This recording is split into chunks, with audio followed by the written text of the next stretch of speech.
ہم چاہتے ہیں کہ ہم میں سے ہر ایک کا گھر جنت میں بن جائے اور ہم جنت کے اندر ایک محل کے حقدار ہو جائیں۔ یہ کسی اور کی زبان نہیں، یہ صادق و مصدوق محمد رسول اللہ صلی اللہ علیہ وسلم کی زبان ہے، جنہوں نے فرمایا کہ جو اللہ کے گھر کے لیے تعمیر کرتا ہے اللہ جنت میں اس کے لیے محل تعمیر کرتے ہیں۔ مولانا صدر عالم صاحب مٹکوریا حضرت 1000 روپے دیے ہیں، اللہ ان کو قبول فرمائے۔ ماشاءاللہ ماشاءاللہ ماشاءاللہ، دیتے چلے جائیں بھائی ماشاءاللہ۔ یعنی یہ نہ لگے کہ ہاں اسٹیج کے بھی کوئی آدمی باقی نہ رہے، مجمع میں بھی کوئی باقی نہ رہے۔ کیا ہماری ماں بہنوں میں رومال لے کر بچے گئے ہوئے ہیں جو گھوم رہے ہیں؟ گئے ہوئے ہیں ماشاءاللہ۔ ہماری ماں بہنوں کی تاریخ رہی ہے کہ مردوں سے زیادہ چندہ عورتیں دیتی ہیں، اور آپ یہ بھی جانتے ہیں کہ سب سے پہلا چندہ اسلامی تاریخ میں ایک عورت سیدہ خدیجہ الکبریٰ نے دیا۔ یہ وہ چندہ تھا جس کے بنیاد پر سرکار دو عالم صلی اللہ علیہ وسلم کو اسلام کی دعوت، اس کی تبلیغ، اس کے پھیلاؤ میں سب سے بڑی قوت جو ملی ہے اسی کے ذریعے سے ملی ہے۔ میرے بھائیوں ذرا حضرات جلدی فارغ ہو جائیں تاکہ میں اپنی بات شروع کروں گا۔ مجھے اس وقت لگا تھا کہ کچھ لوگ بیٹھے رہ گئے جو نہیں آ سکے سستی میں، ان کی کہ کیا جائیں، لیکن میں نے سوچا کہ آپ چاہے 1 روپے دیں یا 1000 یا 1 لاکھ، اللہ کے دربار میں آپ کے دل کے اس اخلاص کی قیمت ہے کہ آپ نے کس اخلاص کے ساتھ دیا ہے۔ یاد رکھیے کہ 1 روپے کی قیمت کبھی احد پہاڑ کے برابر سونا صدقہ کرنے سے بھی زیادہ قیمتی ہو جاتا ہے، اس لیے کہ اخلاص ہے اس کے دل میں۔ اس لیے کسی غریب کو، کسی مزدور کو، کسی ادنا سے ادنا درجے کے آدمی کو بھی یہ نہیں سوچنا چاہیے کہ میرے 10 روپے سے مسجد کا کیا ہوگا۔ قطرہ قطرہ دریا ہوتا ہے، اور یہ ہمارا 10 روپے تو کسی مالدار کے 10 لاکھ پر بھاری ہے، اس لیے کہ میرے پاس وہی سرمایہ ہے۔ تو میرے بھائیوں آپ حضرات اب اندازہ لگتا ہے کہ کوئی باقی نہیں رہ گئے، اس لیے اب میں چاہوں گا کہ جو حضرات آ رہے ہیں وہ جلد آ جائیں، اور جو جا رہے ہیں وہ جلد بیٹھ جائیں تاکہ بات آگے شروع ہو سکے۔ بہرحال مجھے یہ عرض کرنا تھا کہ میرے بھائیوں آج اگر ہم اور آپ دیکھیں اور جائزہ لیں تو آپ کو اندازہ ہوگا کہ اس ملک کی مٹی بڑی نم ہے، بہت زرخیز ہے، کاش اس پر محنت کی جاتی۔ کیا اگر مورا خواب میں، جے پورا میں ہندو اور مسلمان ایک پلیٹ فارم پر آ کر ایک امن کا، شانتی کا، اخوت کا، بھائی چارگی کا، اتحاد اور اتفاق کا پیغام دے سکتے ہیں تو کیا پورے ملک میں یہ نہیں ہو سکتا ہے؟ ضرور ہو سکتا ہے، لیکن سب سے بڑی بات یہ ہے کہ وہاں ایسے قربانی دینے والے افراد تو چاہیے۔ میں مورا خواب اور جے پورا کے ان مسلم نوجوانوں اور اس اجلاس کے منتظم کارکنوں، ان سب کو میں مبارکباد پیش کرتا ہوں۔ ابھی ماسٹر ابوالکلام صاحب کے گھر پر میرے ناشتے کا نظم تھا، وہاں سے پھر میں اسٹیج پر آیا۔ ماسٹر صاحب نے جو تفصیل مجھے بتائی تو ماشاءاللہ مجھے خوشی ہوئی کہ واقعتاً آپ حضرات بڑے جگر والے ہیں، بڑے دل والے ہیں، بڑے حوصلے والے ہیں، آپ کا دل بڑا صاف ہے اور آپ ملک اور ملت کے لیے کچھ کرنا چاہتے ہیں۔ میرے بھائیوں آئیے میں آپ کو صرف 2-3 باتیں اب کام کی عرض کرنا چاہتا ہوں۔ آج یہ دیکھیے کہ ہم اور آپ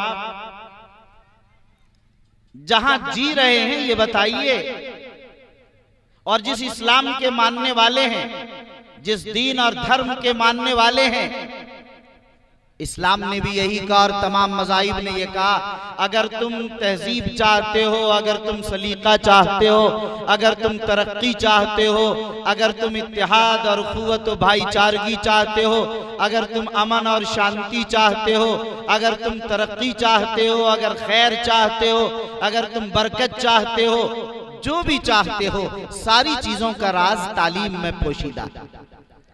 اگر تعلیم ہوگی تو ظاہر ہے کہ آپ ترقی کی منازل طے کر سکتے ہیں، آپ تہذیب کے سلیقے کی راہیں طے کر سکتے ہیں۔ اگر تعلیم نہیں آپ کے معاشرے میں لڑائی بھی ہوگی، جھگڑا بھی ہوگا، شراب بھی پیا جائے گا، نشے میں دھت بھی رہیں گے، لوگ حرام خوری بھی کریں گے، زناکاری بھی کریں گے، چوری اور ڈکیتی بھی کریں گے، ظلم اور زیادتی بھی کریں گے، اپنا اور غیروں کا مال بھی ہڑپیں گے، اور حالات یہ ہوں گے کہ من چنی دیگرے نیست، ہر آدمی اپنے کبر میں چور ہوگا، حسد کی بیماری پیدا ہوگی، ایک دوسرے کی ترقی برداشت نہیں ہوگی، وہ معاشرے کو ایک کھوکھلا بنا دے گا، معاشرے کو ایک آگ اور ایک جہنم بنا کر رکھ دے گا۔ میاں بیوی میں تعلیم نہیں ہے، میاں بیوی کا اور بیوی میاں کا حق نہیں جانتا ہے، جہنم بنا کر رکھ دیا جائے گا گھر کو، طلاق کی نوبت آ جائے گی، ماں باپ خون کے آنسو روئیں گے، اولاد بے دین اور بیزار ہو جائیں گے، اور ملت فروش اور ضمیر فروش پیدا ہو جائیں گے۔ لیکن اگر وہ ماں باپ تعلیم یافتہ ہے، اگر انہوں نے تعلیم کو سمجھا ہے، اسلام کو سمجھا ہے، ایک دوسرے کے حق کو پہچانا ہے، اللہ کی معرفت کو جانا ہے، اللہ پر توکل کیا ہے، اللہ پر اعتماد ہے، اللہ کی مرضیات پر چلنے کا جذبہ ہے، خدا واحد کی قسم وہی گھر جنت نشان بن جائے گا۔ اس لیے تعلیم ایک بنیادی چیز ہے۔ اسی لیے اگر آپ دیکھیں گے اسلام کو، تو اسلام کی جو سب سے پہلی وحی، اسلام کی جو پہلی کتاب، اسلام کی جو آخری کتاب، اسلام کی جو سچی کتاب، اسلام کی جو دستور والی کتاب، اسلام جو بنی نوع انسانی کو زندگی گزارنے کا طریقہ اور سلیقہ بتانے والی کتاب، وہ کتاب جو ازل سے لے کر ابد تک رہنے والی، وہ کتاب جو داؤد نے جسے پڑھا تھا، جسے محمد الرسول اللہ جنت الفردوس میں پڑھیں گے، جس کی بنیاد پر کائنات پر 1000 سال سناٹا طاری ہو جائے گا، لوگ اس کی نغمگی، لوگ اس کی دلنشیں آواز، لوگ اس کے تکلم، اس کی سحرانگیزی، اس کے طرز بیانی میں ایسا گم ہو جائے گا، 1000 سال تک لوگ بے ہوش رہیں گے۔ اس قرآن مجید کی جب پہلی وحی نازل ہوئی، وہ وحی جس نے محمد ابن عبداللہ کو محمد الرسول اللہ بنا دیا، وہ وحی جس نے رسالت کا آخری تاج محمد کے سر پر سجا دیا، جس نے محمد کو سید البشر، جس نے محمد کو خاتم المرسلین بنا دیا، اس کتاب قرآن مجید کی اگر پہلی وحی آتی ہے اور ایسے معاشرے میں آتی ہے اور ایسے لوگوں کے درمیان آتی ہے کہ جہاں جہالت عام ہے، جسے امی کہا جاتا ہے، جسے جاہلیت کا زمانہ کہا جا رہا ہے، جہاں کوئی حکمراں اور بادشاہ حکومت کے لیے تیار نہیں، ایسی جاہل، ایسی اللڑ، ایسی ان پڑھ، ایسے بدو، ایسے دیہاتی، ایسے بے سلیقہ پر کون حکومت کرے؟ یہ وہ لوگ ہیں جہاں پانی سے زیادہ شراب پیا جا رہا ہے، یہاں وہ لوگ ہیں جہاں زنا عام ہے، جہاں قتل عام ہے، لڑائی جھگڑا کا کیا کہنا، نسلوں چل رہی ہے لڑائی، صدیوں چل رہی ہیں لڑائیاں، ختم ہونے کے لیے تیار نہیں۔ آباء و اجداد کے انساب کے فخر کو بیان کیا جا رہا ہے، اس بدترین زمانے میں جہاں بیٹیوں کو زندہ دفن کر دیا جا رہا ہے، ایسے زمانے میں جہاں اگر کسی گھر میں بیٹی پیدا ہو جائے تو سوگ ہو جاتا تھا سالوں کے لیے، لوگ خودکشی کر لیا کرتے تھے، لوگ چھپتے پھرتے تھے کہ کوئی یہ نہ کہہ دے کہ اس کے گھر بیٹی پیدا ہو گئی۔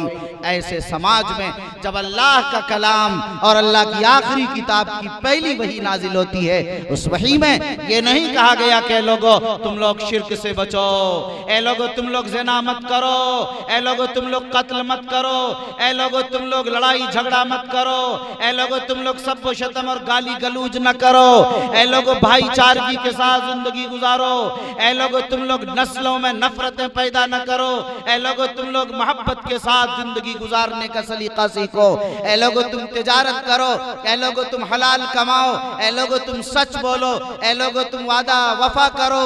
کچھ نہیں کہا، اگر قرآن نے پیغام دیا یہ کہا کہ لوگو تم لوگ پڑھو اپنے رب کے نام سے جس نے تمہیں پیدا کیا۔ آپ سمجھ رہے ہیں اس منشا کو؟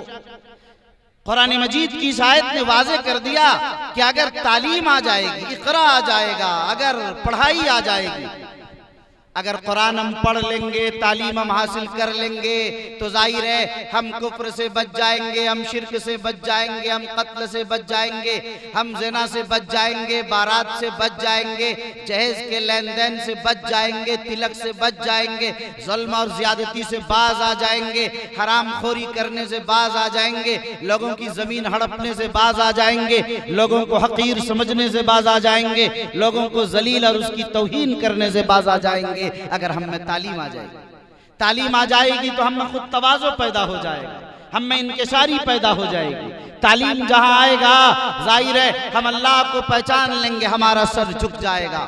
ہمارے قدم قوت کے ساتھ نہیں اٹھیں گے کہ زمین کو پھاڑ دیں، ورنہ جہاں پڑھا لکھا نہیں ہے تو معمولی سا عہدہ مل گیا، معمولی سی دولت آ گئی، معمولی سی عزت آ گئی، ایسا اکڑ کر چل رہا ہے اسے پتہ نہیں۔ قرآن کہتا ہے ارے پہاڑ سے اونچے تھوڑے ہو سکتے ہو، کیوں سر اٹھا کر چل رہے ہو؟ ایک پتھر گر گیا تو تم ختم ہو جاؤ گے۔ اگر وہ تعلیم آ جاتی ہے تو صاف سمجھ جاتا ہے انک لن تخرق الارض ولن تبلغ الجبال طولا، زمین نگل جائے گی تمہیں، زمین کی لمبائی سے زیادہ تم اوپر نہیں جا سکتے ہو۔ لا تمشی فی الارض مرحا، زمین پر اکڑ کر مت چلو۔ قرآن کہتا ہے زمین پر عاجزی کے ساتھ چلو، یہ زمین تمہیں نگل لے گی اور قبر میں تمہیں بتائے گی وہی زمین تم آ گئے ہو میرے پاس جو تم اکڑ کر دنیا میں چلا کرتے تھے۔ اس لئے میرے بھائیو اس اکڑنے کی کوئی بات نہیں ہے، ایک منی کے ناپاک قطرے سے ہم بنے ہیں۔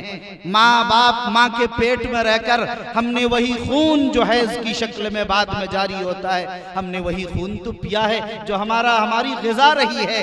ہم ظاہر ہے منو کیلو پاخانہ لے کر پھر رہے ہیں، گندا پیشاب لے کر پیٹ میں پھر رہے ہیں۔ ہم مریں گے، کیڑے مکوڑے کی یہ جسم غذا بن جائے گی، ہمارے دانت نکل جائیں گے، ہماری آنکھیں بہہ جائیں گی، ہماری ہڈیاں ریزہ ہو جائیں گی، ہمارے گوشت لوتھڑے، ہماری چمڑے، ہماری کھال کو یہ کیڑے مکوڑے سانپ بچھو کھا کر ختم کر دیں گے۔ اسے ہمارا وجود کیا ہے؟ قرآن کہتا اللہ الذی خلقکم من ضعف ثم جعل من بعد ضعف قوة ثم جعل من بعد قوة ضعفا وشیبا۔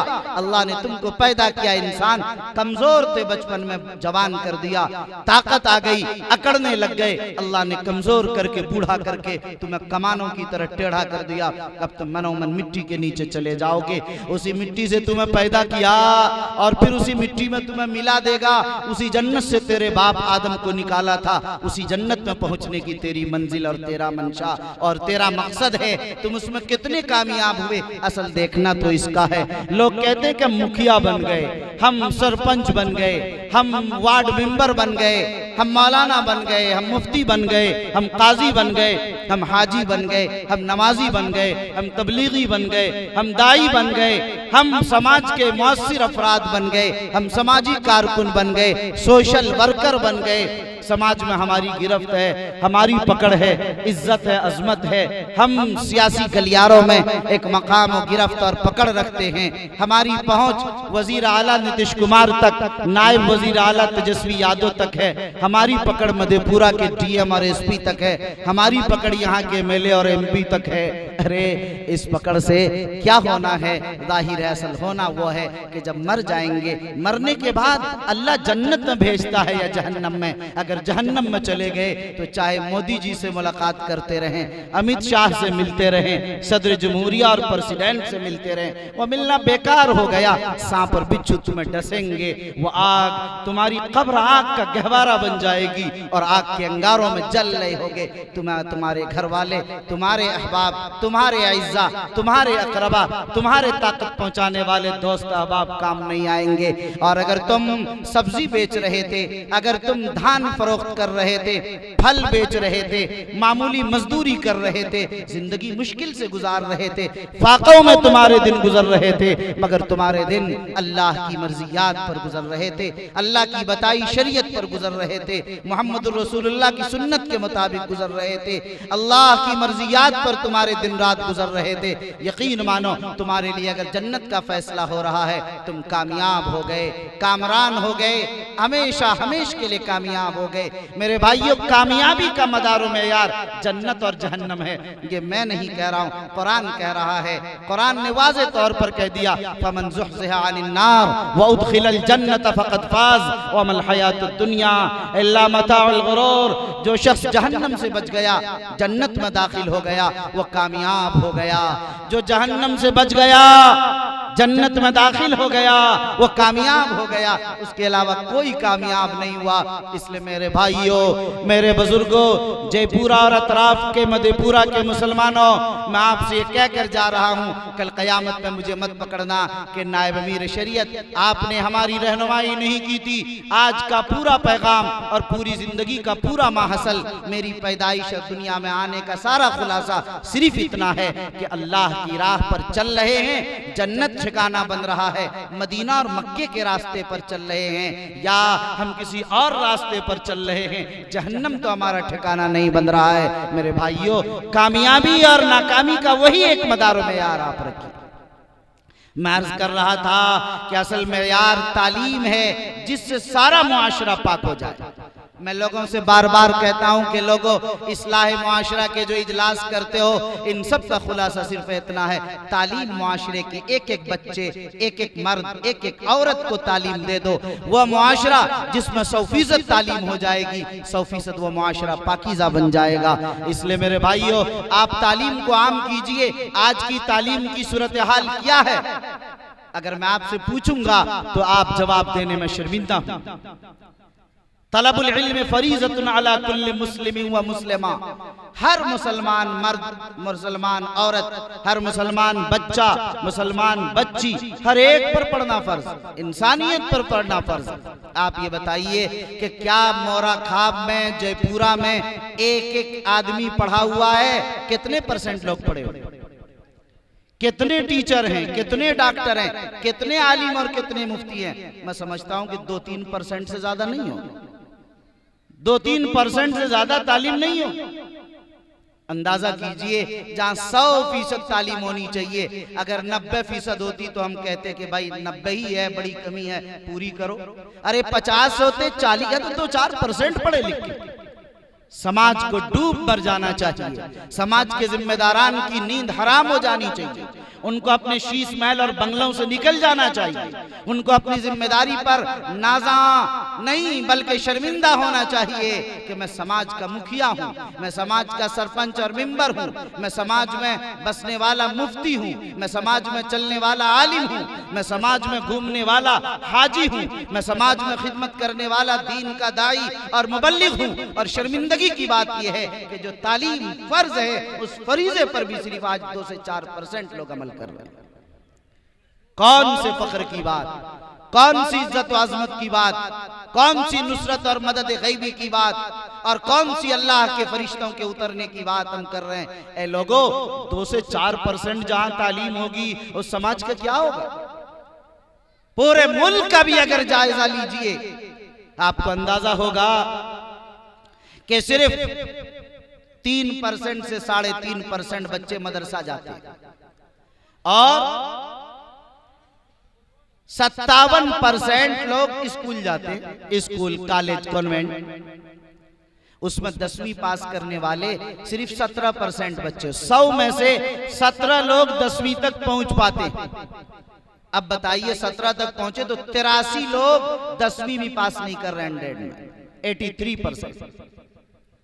اب وہ 17 جنہوں نے 10ویں پاس کیا، اس کا بھی حال یہ ہے کہ گریجویشن تک جاتے جاتے 4% رہ جاتا۔ جو BA BSc کیا، جو اعلیٰ تعلیم کے لئے جا سکے یا میڈیکل تک جا سکے، چارٹر اکاؤنٹنٹ بن سکے یا آگے کہیں پہنچ سکے، 4%۔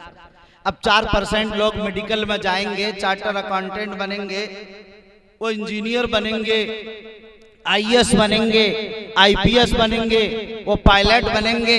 ظاہر ہے کہ اب بتائیے کہ 4% آپ لوگ ہیں جو سماج کو خدمت عطا کر رہے ہیں، 96% سماج کی خدمت کے لیے تیار نہیں ہو پا رہے۔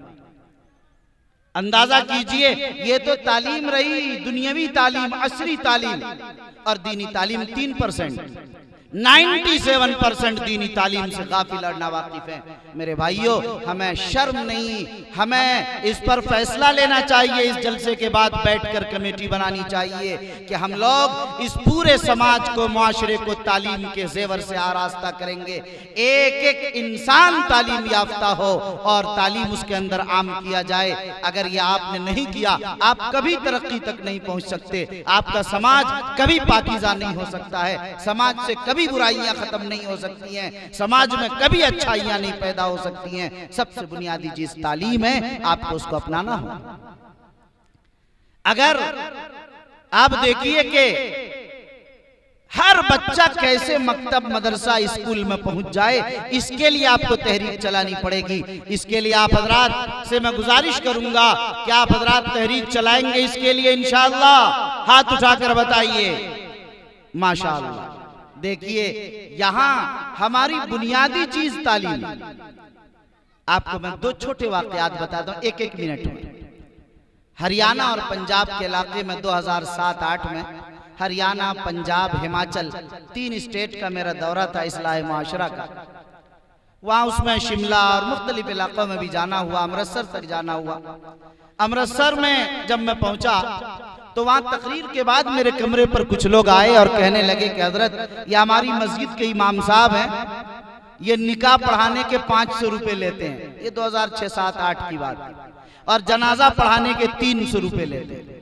ذرا آپ ان کو سمجھا دیجئے، آپ دیوبند سے آئے ہیں کہ نکاح پڑھانے کا 500 لیتے ہیں کوئی مسئلہ نہیں، لیکن آپ کہہ دی امام صاحب کہ جنازہ پڑھانے کا پیسہ نہ لیں. میں نے امام صاحب سے پوچھا کہ امام صاحب کیا صحیح کہہ رہے ہیں؟ امام صاحب خاموش رہے. دوبارہ پوچھا پھر بھی کچھ نہیں بولے. تیبارہ پوچھا پھر بھی خاموش رہے. تو میں نے کہا لگ رہا سکوت یدل علی الرضا، خاموشی رضامندی کی دلیل ہے. لگ رہا آپ خاموش ہیں، بات سچی معلوم ہو رہی ہے، صحیح ہے. امام صاحب نے سر ہلایا. میں نے کہا امام صاحب یہ آپ غلط کر رہے ہیں.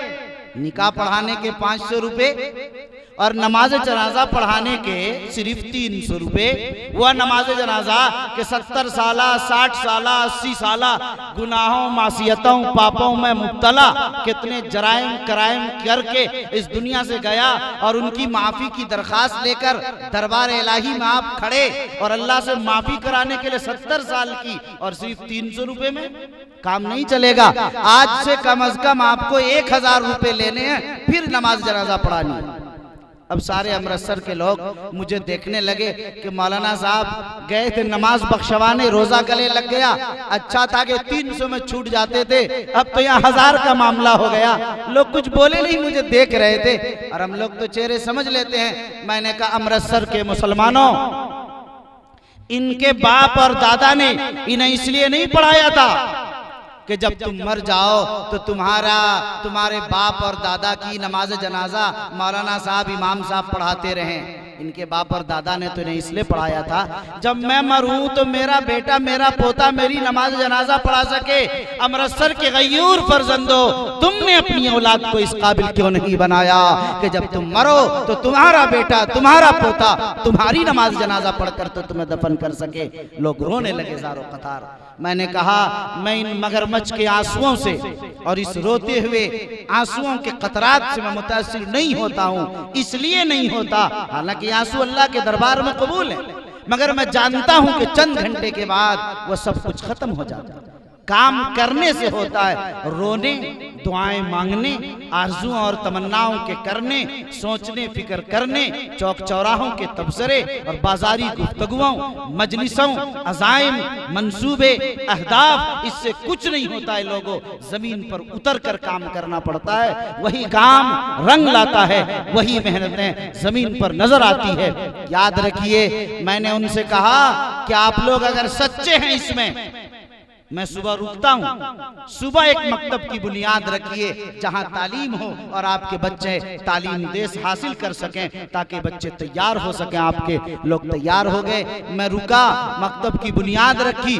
آج جس نے مدرسے کی شکل اختیار کر لی ہے، میرے بھائیوں عرض یہ کرنا تھا کام کرنا پڑتا ہے. اللہ کے نظام میں فطرت کا معاملہ ہے، وہ اسی نظام کے ساتھ چلے گا. آپ چاہیں گے ہمیں کہیں سے مل جائے گا، نہیں آئے. لوگ مجھ سے کہتے ہیں حضرت دعا کر دیجئے میرا بچہ حافظ قرآن ہو جائے. میں نے کہا دعا میں ضرور کروں گا. 2 کام آپ کو کرنا ہے. ایک آپ خود دعا کیجئے تہجد میں اٹھ کر اپنی نمازوں میں اللہ کے سامنے مانگیے. آپ کو اپنی اولاد سے جتنی محبت ہے، ظاہر ہے کہ مجھے آپ کی اولاد سے اتنی زیادہ محبت فطری طور پر نہیں ہو سکتی. آپ جس طرح رو کر گڑ گڑا کر اللہ سے مانگیں گے اللہ آپ کی دعائیں سنے گا. آپ نے کیوں یقین کر لیا کہ حضرت صحابی کی دعا اللہ سنتے ہیں؟ ہر بندے کی دعا خدا سنتا ہے. امن یجیب المضطر اذا دعا ویکشف السوء ویجعلکم خلفاء. واضح طور پر قرآن نے اعلان کر دیا ہم جو بھی دعا کرتا ہے سنتے ہیں. آپ تڑپ کر بے چین ہو کر کرب میں اللہ کے سامنے گڑ گڑا کر الہا و زاری سے اصرار سے مانگ کر تو دیکھیے. اگر آپ کی دل کی دنیا نہ بدل دی، آپ کی بگڑی اگر بن نہ گئی گئی پھر دیکھیے آپ تو کسی مکھیا جی کے پیچھے، کسی ڈی ایم اور ایس پی کے پیچھے، کسی ایم ایل اے اور ایم پی کے پیچھے، کسی پیسے والے اور مالدار کے پیچھے، کسی ہاسپٹل اور دواخانے کے پیچھے، کسی انجیکشن اور دوا کی طرف، نظریں تو وہاں ہیں۔ ہم تو کسی دعا تعویذ والے کے یہاں جا کر اولاد مانگ رہے ہیں، ہم تو کسی عامل سے جا کر بیٹے مانگ رہے ہیں۔ ظاہر ہے سب کچھ دینے والی ذات خدا کی ہے، اے لوگوں مانگو اس خدا سے، وہ تو دینے کے لیے کہہ سکتے ہیں کہ بے قرار بیٹھا اور منتظر بیٹھا ہے، اعلان کراتا رہتا ہے روزانہ، ہے کوئی بیمار جسے میں شفا دوں، ہے کوئی مقروض جس کے پردے غیب سے اس کی قرضے کی ادائیگی کی صورت پیدا کر دوں، ہے کوئی پریشان حال جس کی پریشانی کو دور کر دوں، ہے کوئی گنہگار جس کے گناہوں کی بخشش کا فیصلہ کر دوں۔ لیکن کوئی مانگنے والا تو ہو، ہم تو مائل بکرم ہے، کوئی سائل ہی نہیں، راہ دکھلائیں کسے، رہ رہے منزل ہی نہیں، منزل پر چلنے والا ہو تو اسے راستہ دکھایا جائے۔ میرے بھائیوں، اس لیے میں عرض یہ کر رہا تھا کہ آج کے جو حالات اور مشکل حالات ہیں آپ نہیں سمجھ سکتے۔ ایک واقعہ میں آپ کو بتاؤں کہ یہاں حال کی بات ہے، دو باتیں اور ذکر کر کے اپنی بات ختم کروں گا۔ ایک واقعہ ابھی یہیں آپ کے پڑوس ضلع ارریہ کا بتا رہا ہوں۔ 8 مہینہ پہلے ہمارے شریعہ میں 2 درخواست آئی اتفاق سے ایک ساتھ، ارریائی ضلع کے 2 گاؤں کو، اور ایک ہی انداز کی درخواست۔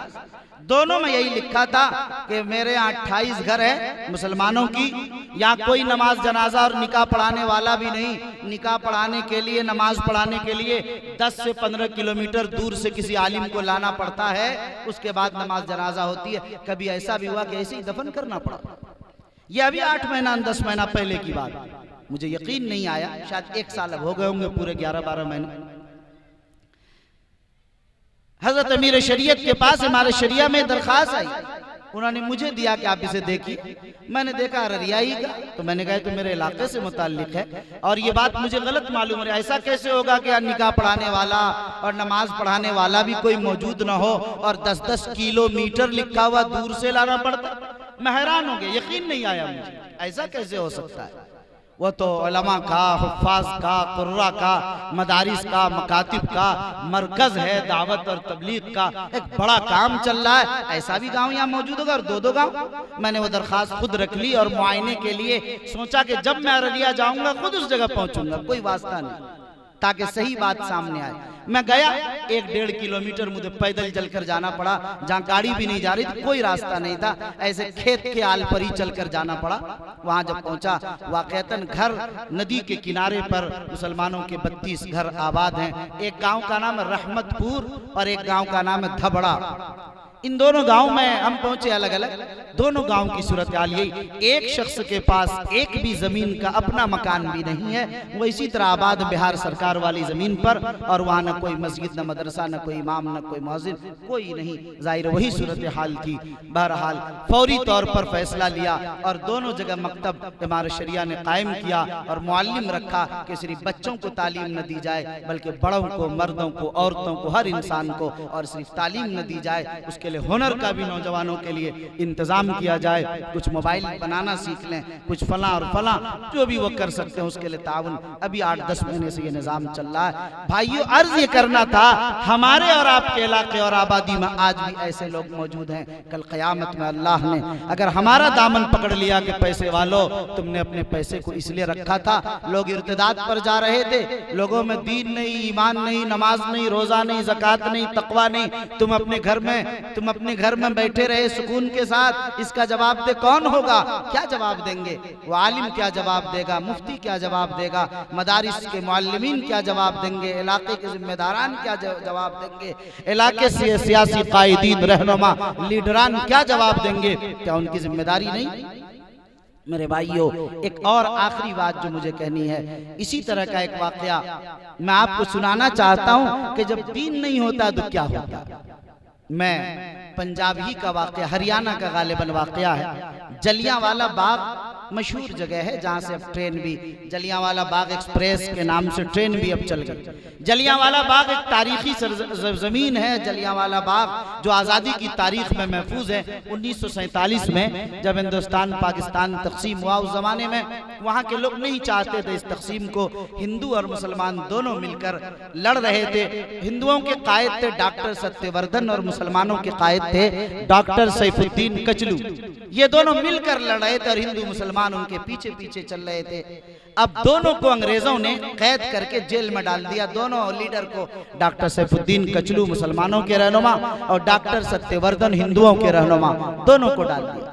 لوگ اسی جلیانوالہ باغ میں دھرنا دیا، ہندو اور مسلمان نے مل کر 50,000 لوگوں نے تقریباً۔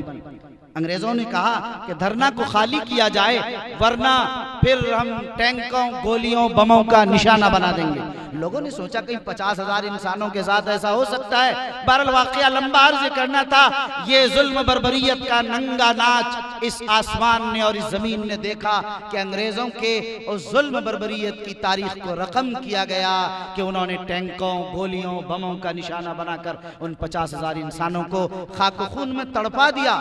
مسلمان آئے کہ میرے باپ کی میت ہے، لے جانے دو تاکہ ہم نماز جنازہ پڑھ کر دفن کر سکیں۔ ہندو بھائی آئے، میرے ڈیڈی کی باڈی ہے، اسے لے جانے دو تاکہ آخری رسومات ہم پوری کر سکیں۔ لیکن انگریزوں نے کہا ایک بھی میت لے جانے کی اجازت نہیں ہوگی۔ چیل، کووں، گدھوں اور کتوں نے ان لاشوں کو کھایا، بات ختم ہو گئی۔ مجھے بتانا اصل یہ تھا، تقسیم ہو گیا ہندوستان، ڈاکٹر سیف الدین کچلو پاکستان چلے گئے، بیٹا جوہانسبرگ یونیورسٹی میں پڑھنے چلا گیا۔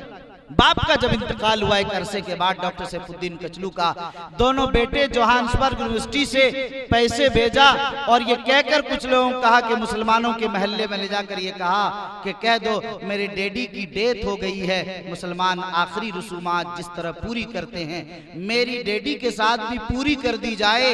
ہم دونوں بھائیوں کا ایگزام ہے یونیورسٹی میں، اس لیے ہم لوگ اس وقت نہیں آ سکتے ہیں۔ میرے بھائیوں، مجھے صرف یہی بتانا تھا کہ جب وہ بیٹا ماں باپ کا حق نہیں جانتا پہچانتا تھا، اس لیے وہ اپنا ایگزام نہیں چھوڑ سکا اور اس باپ کی میت میں شریک نہیں ہو سکا جس باپ کے لیے ملت کے 50,000 ہندو اور مسلمانوں نے جان دی تھی۔ اس لیے کہ اس باپ نے اپنی اولاد کو دین کی تعلیم سے، اس کے باپ کے حقوق سے واقف نہیں کرا سکا۔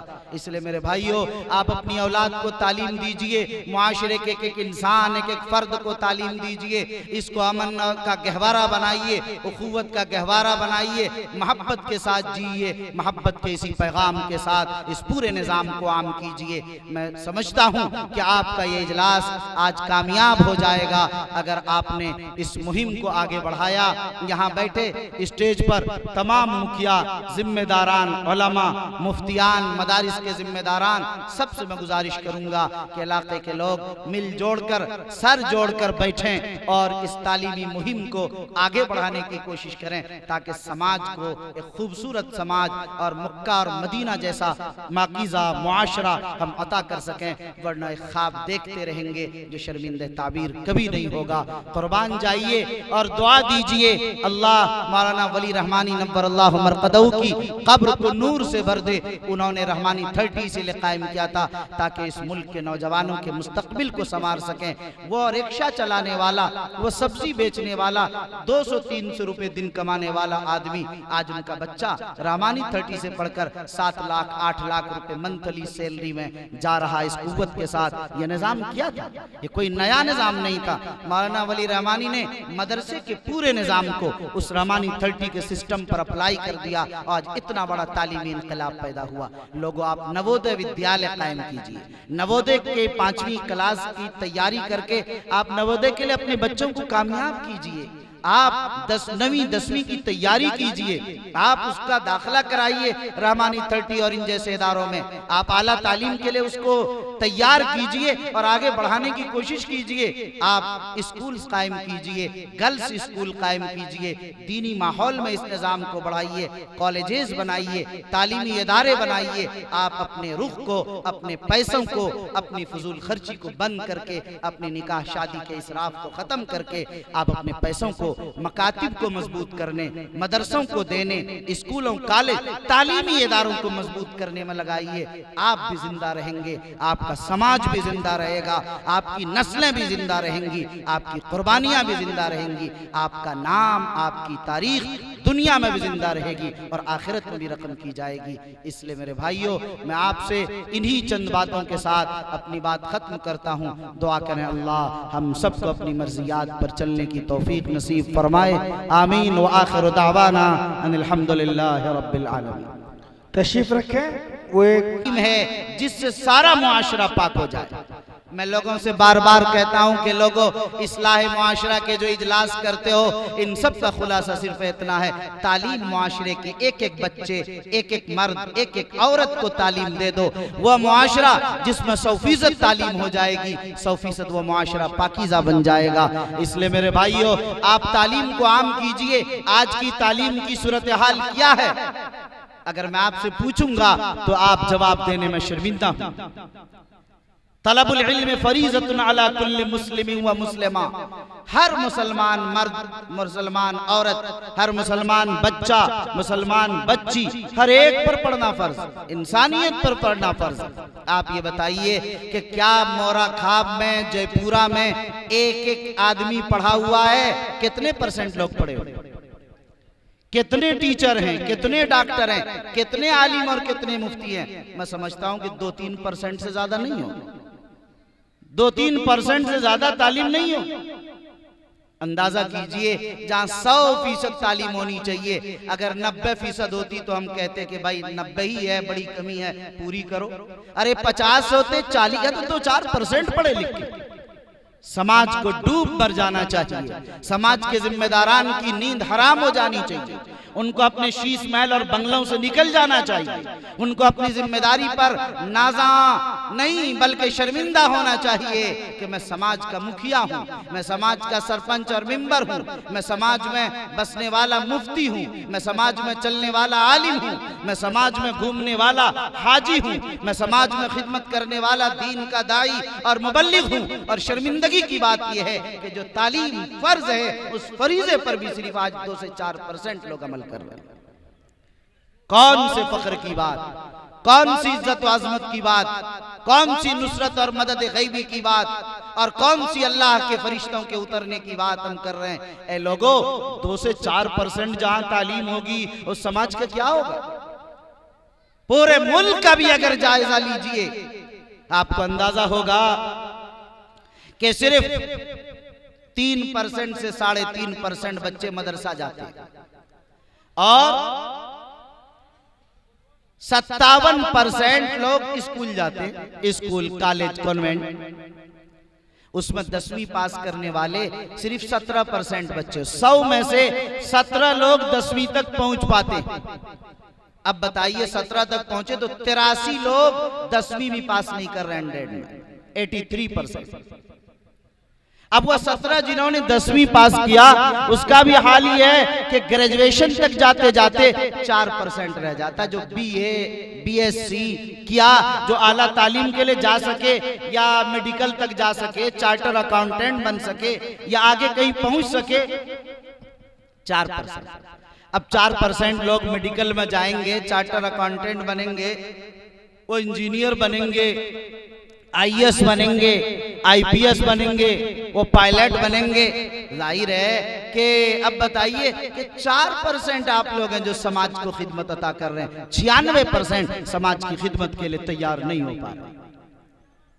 اندازہ کیجئے، یہ تو تعلیم رہی، دنیاوی تعلیم، عصری تعلیم، اور دینی تعلیم 3%. 97% دینی تعلیم سے غافل اور ناواقف ہیں. میرے بھائیوں، ہمیں شرم نہیں، ہمیں اس پر فیصلہ لینا چاہیے. اس جلسے کے بعد بیٹھ کر کمیٹی بنانی چاہیے کہ ہم لوگ اس پورے سماج کو، معاشرے کو تعلیم کے زیور سے آراستہ کریں گے. ایک ایک انسان تعلیم یافتہ ہو اور تعلیم اس کے اندر عام کیا جائے. اگر یہ آپ نے نہیں کیا، آپ کبھی ترقی تک نہیں پہنچ سکتے. آپ کا سماج کبھی پاکیزہ نہیں ہو سکتا ہے. سماج سے کبھی برائیاں ختم نہیں ہو سکتی ہیں. سماج میں کبھی اچھائیاں نہیں پیدا ہو سکتی ہیں. سب سے بنیادی چیز تعلیم ہے. آپ کو اس کو اپنانا ہو. اگر آپ دیکھیے کہ ہر بچہ کیسے مکتب مدرسہ اسکول میں پہنچ جائے، اس کے لیے آپ کو تحریک چلانی پڑے گی۔ اس کے لیے آپ حضرات سے میں گزارش کروں گا کہ آپ حضرات تحریک چلائیں گے اس کے لیے انشاءاللہ؟ ہاتھ اٹھا کر بتائیے۔ ماشاءاللہ۔ دیکھیے یہاں ہماری بنیادی چیز تعلیم۔ آپ کو میں دو چھوٹے واقعات بتاتا ہوں ایک منٹ میں۔ ہریانہ اور پنجاب کے علاقے میں 2007-8 میں ہریانہ، پنجاب، ہماچل 3 اسٹیٹ کا میرا دورہ تھا اصلاح معاشرہ کا۔ وہاں اس میں شملہ اور مختلف علاقوں میں بھی جانا ہوا، امرتسر تک جانا ہوا۔ امرتسر میں جب میں پہنچا تو وہاں تقریر کے بعد میرے کمرے پر کچھ لوگ آئے اور کہنے لگے کہ حضرت یہ ہماری مسجد کے امام صاحب ہیں، یہ نکاح پڑھانے کے 500 روپے لیتے ہیں۔ یہ 2006-7-8 کی بات ہے۔ اور جنازہ پڑھانے کے 300 روپے لیتے ہیں۔ ذرا آپ ان کو سمجھا دیجئے، آپ دیوبند سے آئے ہیں کہ نکاح پڑھانے کا 500 لیتے ہیں، کوئی مسئلہ نہیں، لیکن آپ کہہ دی امام صاحب کے جنازہ پڑھانے کا پیسہ نہ لیں۔ میں نے امام صاحب سے پوچھا کہ امام صاحب کیا صحیح کہہ رہے ہیں؟ امام صاحب خاموش رہے۔ دوبارہ پوچھا پھر بھی کچھ نہیں بولے، تیبارہ پوچھا پھر بھی خاموش رہے۔ تو میں نے کہا لگ رہا سکوت یدل علی الرضا، خاموشی رضامندی کی دلیل ہے، لگ رہا آپ خاموش ہیں، بات سچی معلوم ہو رہی ہے، صحیح ہے۔ امام صاحب نے سر ہلایا۔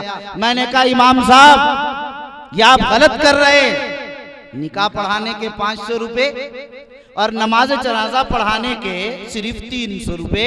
وہ نماز جنازہ کہ 70 سالہ 60 سالہ 80 سالہ گناہوں معصیتوں پاپوں میں مبتلا، کتنے جرائم کرائم کر کے اس دنیا سے گیا، اور ان کی معافی کی درخواست لے کر دربار الہی میں آپ کھڑے اور اللہ سے معافی کرانے کے لیے 70 سال کی اور صرف 300 روپے میں کام نہیں چلے گا۔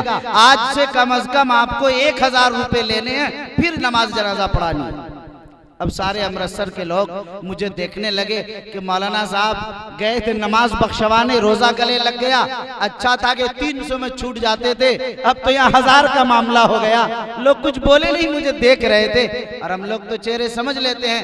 میں نے کہا امرتسر کے مسلمانوں، ان کے باپ اور دادا نے انہیں اس لیے نہیں پڑھایا تھا کہ جب تم مر جاؤ تو تمہارے باپ اور دادا کی نماز جنازہ مولانا صاحب امام صاحب پڑھاتے رہیں۔ ان کے باپ اور دادا نے تو انہیں اس لیے پڑھایا تھا جب میں مروں تو میرا بیٹا میرا پوتا میری نماز جنازہ پڑھا سکے۔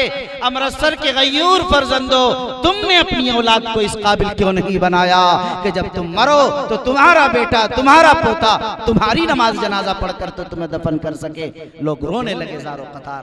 میں نے کہا میں ان مگرمچھ کے آنسوؤں سے اور اس روتے ہوئے آنسوؤں کے قطرات سے میں متاثر نہیں ہوتا ہوں، اس لیے نہیں ہوتا، حالانکہ آنسو اللہ کے دربار میں قبول ہے، مگر میں جانتا ہوں کہ چند گھنٹے کے بعد وہ سب کچھ ختم ہو جاتا ہے۔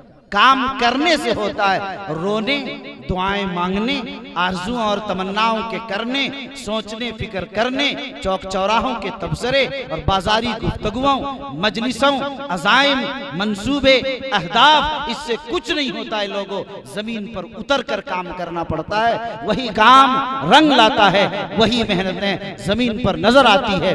یاد رکھیے میں نے ان سے کہا کہ آپ لوگ اگر سچے ہیں اس میں صبح رکتا ہوں، صبح ایک مکتب کی بنیاد رکھیے جہاں تعلیم ہو اور آپ کے بچے تعلیم دیس حاصل کر سکیں تاکہ بچے تیار ہو سکیں۔ آپ کے لوگ تیار ہو گئے، میں رکا، مکتب کی بنیاد رکھی۔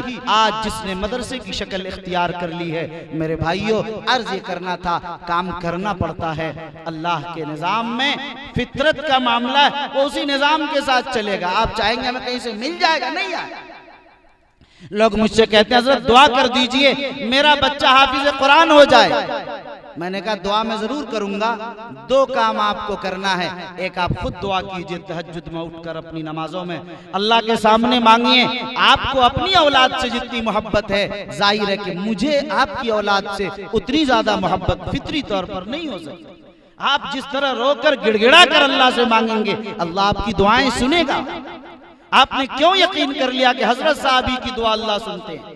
ہر بندے کی دعا خدا سنتا ہے. امن یجیب المضطر اذا دعا ویکشف السوء ویجعلکم خلفاء. واضح طور پر قرآن نے اعلان کر دیا ہم جو بھی دعا کرتا ہے سنتے ہیں. آپ تڑپ کر بے چین ہو کر کرب میں اللہ کے سامنے گڑ گڑا کر الہا و زاری سے اصرار سے مانگ کر تو دیکھیے. اگر آپ کی دل کی دنیا نہ بدل دی, آپ کی بگڑی اگر بن نہ گئی, پھر دیکھیے آپ تو کسی مکھیا جی کے پیچھے, کسی ڈی ایم اور ایس پی کے پیچھے, کسی ایم ایل اے اور ایم پی کے پیچھے, کسی پیسے والے اور مالدار کے پیچھے, کسی ہاسپٹل اور دواخانے کے پیچھے, کسی انجیکشن اور دوا کی طرف. نظریں تو وہاں ہیں. ہم تو کسی دعا تعویذ والے کے یہاں جا کر اولاد مانگ رہے ہیں, ہم تو کسی عامل سے جا کر بیٹے مانگ رہے ہیں. ظاہر سب کچھ دینے والی ذات خدا کی ہے. اے لوگ مانگو اس خدا سے, وہ تو دینے کے لیے کہہ سکتے ہیں کہ بے قرار بیٹھا اور منتظر بیٹھا ہے, اعلان کراتا رہتا ہے روزانہ. ہے کوئی بیمار جسے میں شفا دوں, ہے کوئی مقروض جس کے پردے غیب سے اس کی قرضے کی ادائیگی کی صورت پیدا کر دوں, ہے کوئی پریشان حال جس کی پریشانی کو دور کر دوں, ہے کوئی گنہگار جس کے گناہوں کی بخشش کا فیصلہ کر دوں. لیکن کوئی مانگنے والا تو ہو. ہم تو مائل بکرم ہے, کوئی سائل ہی نہیں. راہ دکھلائیں کسے, رہ رہے منزل ہی نہیں. منزل پر چلنے والا ہو تو اسے راستہ دکھایا جائے. میرے بھائیو, اس لیے میں عرض یہ کر رہا تھا کہ آج کے جو حالات اور مشکل حالات ہیں آپ نہیں سمجھ سکتے. ایک واقعہ میں آپ کو بتاؤں کہ یہاں حال کی بات ہے. دو باتیں اور ذکر کر کے اپنی بات ختم کروں گا. ایک واقعہ ابھی یہیں آپ کے پڑوس ضلع ارریہ کا بتا رہا ہوں. 8 مہینہ پہلے ہمارے شریعہ میں 2 درخواست آئی اتفاق سے ایک ساتھ. ارریائی ضلع کے 2 گاؤں کو اور ایک ہی انداز کی درخواست. دونوں میں یہی لکھا تھا کہ میرے یہاں 28 گھر ہیں مسلمانوں کی, یہاں کوئی نماز جنازہ اور نکاح پڑھانے والا بھی نہیں. نکاح پڑھانے کے لیے, نماز پڑھانے کے لیے 10 سے 15 کلومیٹر دور سے کسی عالم کو لانا پڑتا ہے, اس کے بعد نماز جنازہ ہوتی ہے. کبھی ایسا بھی ہوا کہ ایسے ہی دفن کرنا پڑا. یہ ابھی 8 مہینہ 10 مہینہ پہلے کی بات. مجھے یقین نہیں آیا, شاید 1 سال اب ہو گئے ہوں گے, پورے 11-12 مہینے. حضرت امیر شریعت کے پاس ہمارے شریعہ میں درخواست آئی. انہوں نے مجھے دیا کہ آپ اسے دیکھیے.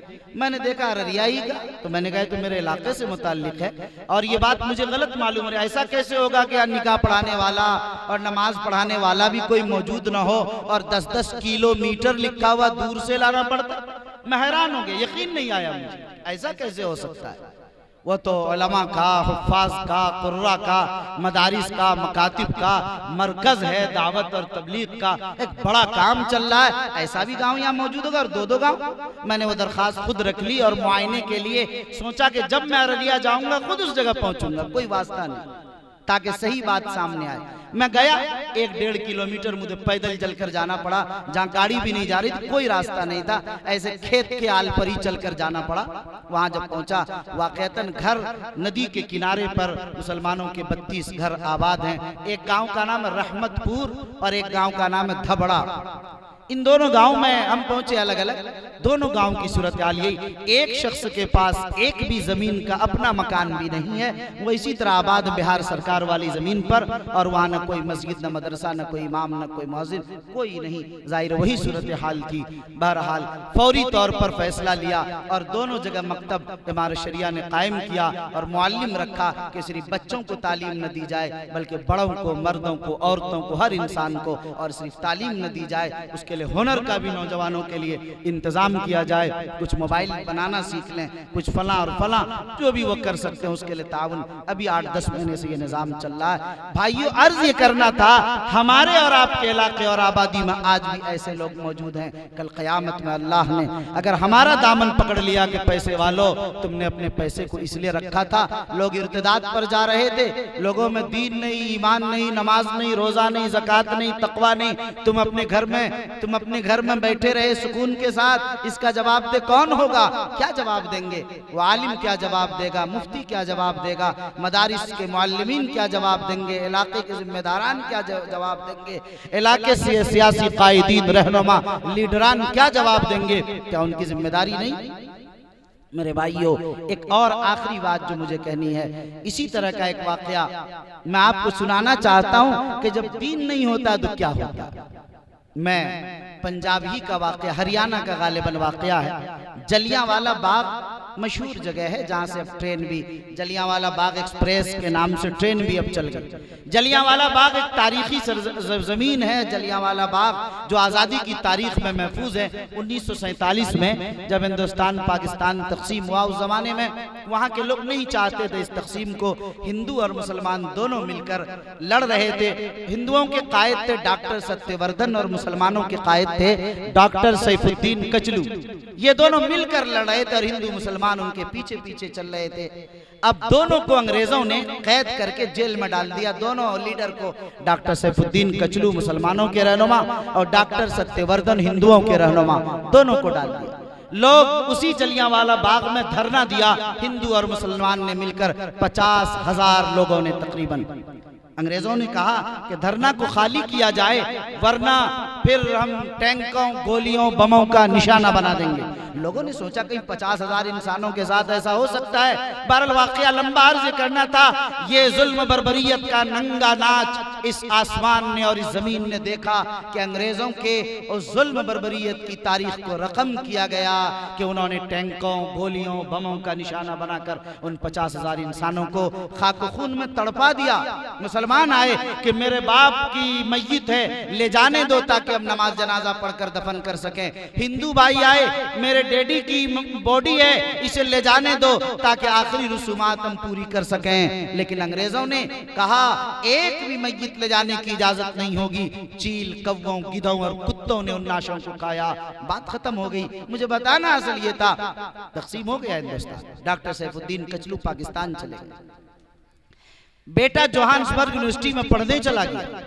باپ کا جب انتقال ہوا ایک عرصے کے بعد ڈاکٹر سیف الدین کچلو کا، دونوں بیٹے جوہانسبرگ یونیورسٹی سے پیسے بھیجا اور یہ کہہ کر کچھ لوگوں نے کہا کہ مسلمانوں کے محلے میں لے جا کر یہ کہا کہ کہہ دو میرے ڈیڈی کی ڈیتھ ہو گئی ہے، مسلمان آخری رسومات جس طرح پوری کرتے ہیں میری ڈیڈی کے ساتھ بھی پوری کر دی جائے۔ ہم دونوں بھائیوں کا ایگزام ہے یونیورسٹی میں، اس لیے ہم لوگ اس وقت نہیں آ سکتے ہیں۔ میرے بھائیوں، مجھے صرف یہی بتانا تھا کہ جب وہ بیٹا ماں باپ کا حق نہیں جانتا پہچانتا تھا، اس لیے وہ اپنا ایگزام نہیں چھوڑ سکا اور اس باپ کی میت میں شریک نہیں ہو سکا جس باپ کے لیے ملت کے 50,000 ہندو اور مسلمانوں نے جان دی تھی، اس لیے کہ اس باپ نے اپنی اولاد کو دین کی تعلیم سے، اس کے باپ کے حقوق سے واقف نہیں کرا سکا۔ اس لیے میرے بھائیوں، آپ اپنی اولاد کو تعلیم دیجئے، معاشرے کے ایک انسان، ایک فرد کو تعلیم دیجئے، اس کو امن کا گہوارہ بنائیے، اخوت کا گہوارہ بنائیے، محبت کے ساتھ جیئے، محبت کے اسی پیغام کے ساتھ اس پورے نظام کو عام کیجئے۔ میں سمجھتا ہوں کہ آپ کا یہ اجلاس آج کامیاب ہو جائے گا اگر آپ نے اس مہم کو آگے بڑھایا۔